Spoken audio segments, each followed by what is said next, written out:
Assalamualaikum warahmatullahi wabarakatuh. Ketemu lagi dengan saya Raden Wirawan. Hari ini kita akan membahas tentang studi kasus program berorientasi objek dengan judul Sistem Informasi Manajemen Perpustakaan. Jadi dalam sistem informasi ini yang diperlukan dalam perpustakaan yaitu pendaftaran pustaka, anggota, proses peminjaman pustaka. Jadi pemodelan ini kita masih menggunakan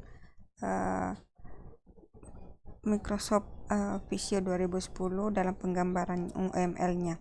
Jadi yang pertama yang mau kita gambar adalah use case diagram. Use case diagram ini meliputi yang pertama itu aktor. Biasanya aktor ini merupakan orang, program ataupun sistem. Jadi tak selamanya aktor itu adalah orang, ya. Kemudian yang kedua itu use case. Dan use case ini merupakan fungsionalitasnya, ya, yang menghubungkan antara subjek unik dengan aktor. Jadi untuk di manajemen perpustakaan ini ada dua aktornya, yang pertama petugas dan kedua anggota. Di mana anggota di sini fungsionalisnya cuma mencari pustaka, ya. Kemudian kalau petugas, dia ini ada beberapa fungsionalis atau use case yang bisa dilakukan. Yang pertama, memasukkan data pustaka, ya. Jadi dalam mengolah data pustaka ada yang memasukkan data pustaka, mengubah data pustaka, menghapus data pustaka. Kemudian dia juga bisa mengelola data anggota, di mana data anggota itu ekstennya dengan memasukkan data anggota, menghapus data anggota, dan mengubah data anggota. Selanjutnya dia akan mengolah data peminjaman, ya. Jadi memasukkan data peminjaman dan mengubah data peminjaman. Jadi di sini saat dia login, ya, login ini akan extend include dengan mengolah data pustaka, mengolah data anggota, dan data peminjaman, ya. Kemudian selanjutnya kalau kita sudah menggambar dalam sistem ini, ya, ini di kotaknya ini adalah sistemnya, ya. Jadi kalau kita menggambar ini harus dalam ini bentuk dalam kotak, ini artinya sistemnya, ya. Jadi kalau menggambar itu perhatikan arah panah aparahnya, ya. Jadi yang mana yang extend, yang mana dengan include. Materi sebelumnya kalian kan sudah mengetahui yang mana itu extend, yang mana include. Jadi selanjutnya kalau kita sudah menggambar use case, kita akan menggambar activity diagramnya. Jadi activity diagram itu kita gambar dari semua use case yang ada, ya. Jadi di sini ada 1, 2, 3, 4, 5, 6, 7, 8, 9. Artinya ada 9 activity diagram yang akan kita gambarkan. Jadi saya berikan contoh satu saja, ya. Ini untuk memasukkan data pustaka.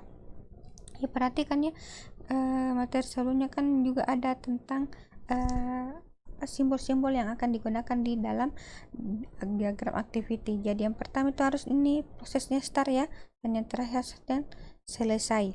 Jadi yang pertama ini untuk petugas dan ini adalah sistem. Jadi kita akan menggambar tentang bagaimana aktivitasnya ini dalam mengubah atau memasukkan data pustaka. Yang pertama ini memasukkan data pustaka. Di dalam proses data pustaka ini ada judul, penerbit, tahun terbit, pengarang, dan lain-lain. Kemudian dalam petugas ini akan menampilkan kata-kata tekan atau simpan, ya. Misalnya kalau kita ini menunjukkan kata tekan atau simpan, ya, sistem ini akan mengecek apakah validasi itu data itu sudah valid atau tidak. Jadi kalau misalnya ini datanya sudah lengkap, ya, itu akan langsung selesai, sudah menjadi database-nya data pustaka.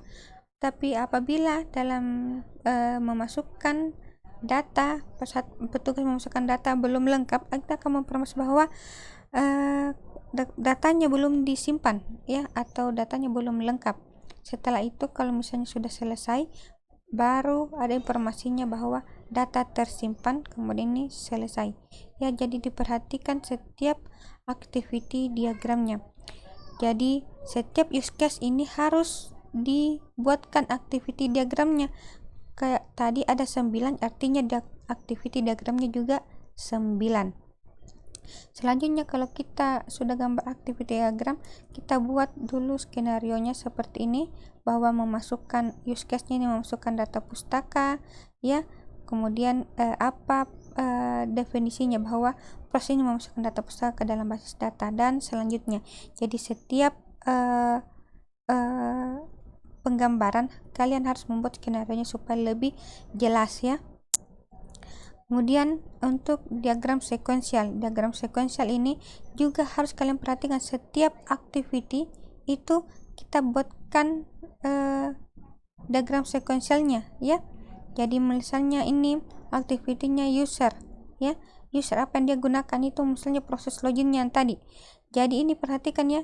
Ini adalah waktu prosesnya, bahwa pada saat dia memasukkan, usernya ini mau masukkan nomor ini atau memasukkan password, ini bersamaan, ya, bisa bersamaan dia berjalan, ya, prosesnya berjalan.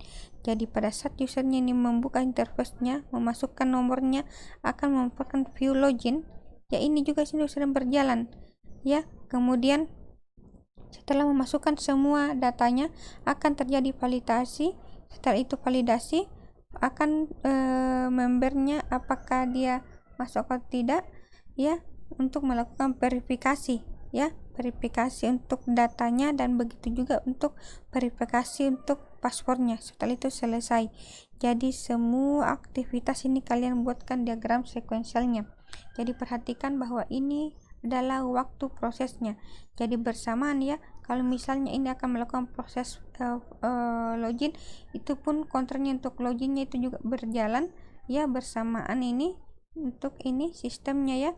Jadi saat ini verifikasinya, berikan juga penomorannya, ya. Penomoran pada saat penggambaran diagram sekuensial itu sangat penting untuk penggambaran sekuensial. Jadi untuk selanjutnya masih ada beberapa diagram sekuensial, kemudian diagram activity sama use case, ini yang paling penting dalam proses UML, ya. Dan selebihnya kalian bisa menggambar sendiri. Selanjutnya saya akan memberikan contoh dalam penggambaran Visio 2010, ya. Ya, sama dengan yang sebelumnya, bahwa kita harus masuk dulu di Visio, kemudian masuk software dan database. Yang kita masuk, kita akan menggambarkan apa, UML activity, kelas, sequential, state machine, atau use case. Jadi untuk use case, ya, untuk hari ini kita pakai dulu use case.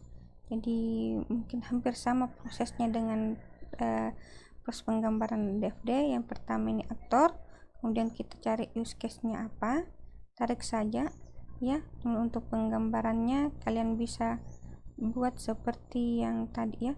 Proses untuk penyimpanannya juga sama, ya.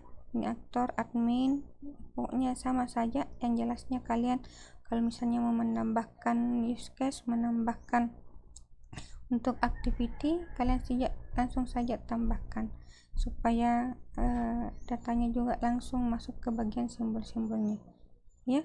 Untuk proses penyimpanannya juga sama, untuk Ctrl S nya kalian simpan dalam bentuk JPEG, semuanya sama, ya.